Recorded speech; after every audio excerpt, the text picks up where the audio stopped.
Сәлеметсіңдер ме, құрметті оқушылар?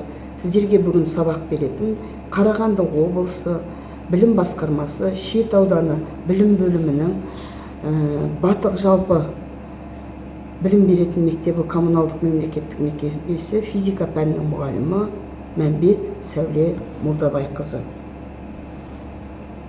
Бүгінгі біздің тақырыбымыз 5-ші тарау бойынша электр тоғы, электр тоғының көздері. Бүгінгі мақсатымыз, осы тақырыпқа оқу мақсаты электр тоғы ұғымын және электр тоғының пайда болу шарттарын түсіндіруге бағыт беру. Сабақ мақсаты электр схемасын графикалық бейнелеуде электр тізбегі элементтерінің шартты белгілерін қолдана алу.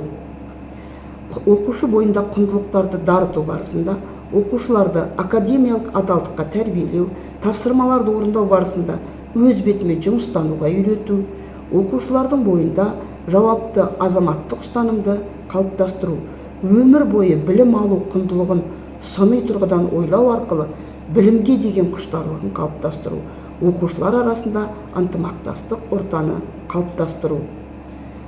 Электр тоғы дегеніміз балалар зарядталған бөлшектердің реттелген қозғалысы. Ал өткізгіштің көлденең қимасы арқылы қандай да бір уақыт аралығында тасымалданатын электр мөлшерінің сол уақыт аралығына қатынасы тоқ күші деп аталады. Тоқ күші физикалық шама болғандықтан, оның өзіне тән өлшем бірлігі және өлшейтін құрылғысы бар. Тоқ күшінің өлшем бірлігі ампер. Ал электр тоғы пайда болу үшін және ұзақ сақталу үшін қандай шарттар қажет? Бірінші, өткізгіште зарядталған денелерге белгілі бір күшпен әрекет ететін тұрақты электр өрісі болу керек. Электр өрісін тудыратын құрылғы тоқ көзі керек. Еркін электр зарядын тасымалдаушылар.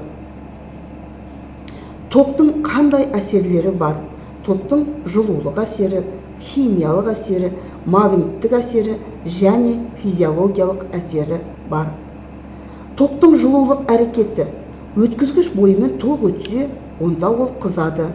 Электр қыздырғыш аспаптарда, мысалы электроплита, үтіктер, қайнатқыштарда, дәнекерлегіштерде қолданылады. Тоқтың химиялық әрекеті. Химиялық ерітінділерге батырылған металл өткізгіш бойымен тоқ өткенде ерітіндінің құрамында енетін заттар бөлінеді. Осы тәсілмен таза күмісті алуға, металл бұйымдардың беттерін күміспен жалатуға болады.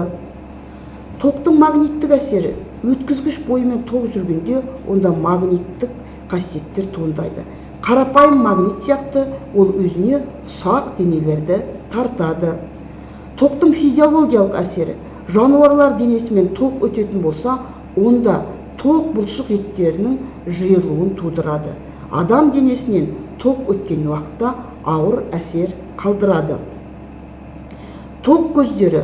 Алғашқы тоқ көзі 1800 жылы вольта бағанасы берілген.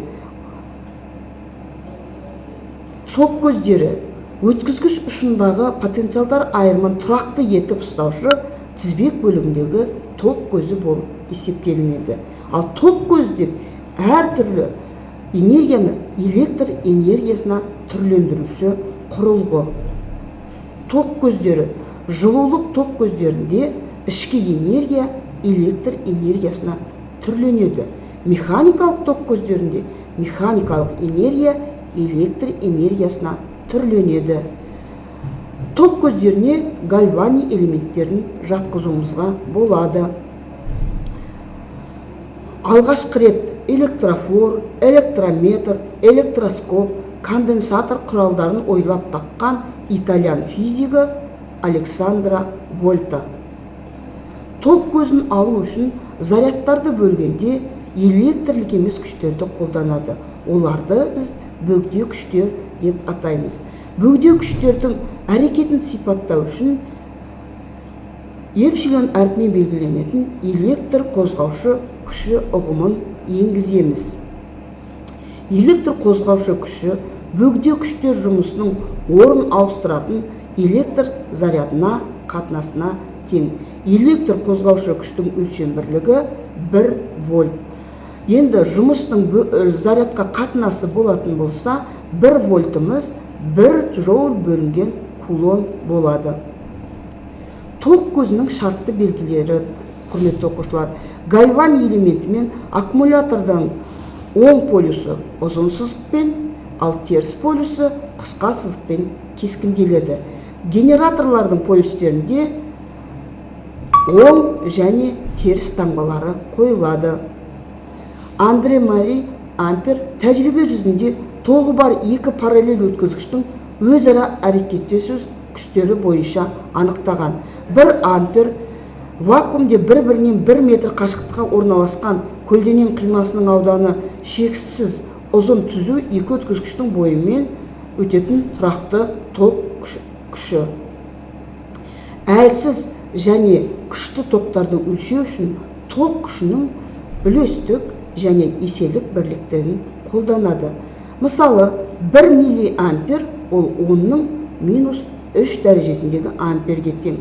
Ал 1 микроампер 10-ның минус 6 дәрежесіндегі амперге тең. 1 килоампер 10-ның 3 дәрежесіндегі амперге тең болады. Құрметті оқушылар, бұл физика кабинетіндегі кестеде үлестік және еселік кестелер берілген. Есеп шығару барысында сол кестелерді дұрыс қолдана алуымыз керек.